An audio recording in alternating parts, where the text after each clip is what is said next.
Rico was taken from the Spanish as a colony and used as a sugar farm for years, where the workers were paid less than $1 per day to create sugar for the United States. And it's not really about statehood or independence. It's about letting Puerto Rico decide that for themselves. And anyway, this isn't about Puerto Rico. No, it's fine, but and more broadly, and I'll get to the couple final questions here. I can sense that your problem is that like America's super successful and these other countries aren't.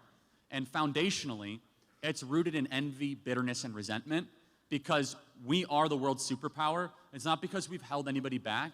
It's because we've had incredible people, really good ideas. You don't think the U.S. has intervened in a negative way in other countries? At times, yes. At times, we've intervened very favorably.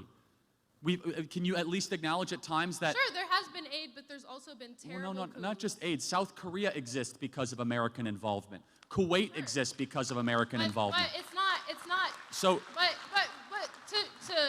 to look at American accountability, you have to look at the whole of that accountability. And to say that certain countries are less developed purely on their own fault is to ignore history. No, so that's where we disagree. Okay. Countries have to take responsibility for their own future, which again, this is one of the reasons why so many people hate Israel. Every other country around there is like a third world country, and Israel is super successful and super agenic, and they're able to be like one of the wealthiest countries on the planet. You gotta wonder, what is it that they're doing? Oh, it's the Jews because they're stealing all this money. No, actually they like work super hard, and they don't believe in Islam, and they and like, wow. And the one place Have you ever been to those countries?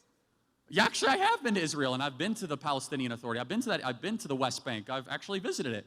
Even if I hadn't, that doesn't mean what I'm saying is wrong, just for the record. By the way, I encourage you to try to go to Lebanon or Syria. Not exactly the Four Seasons, right?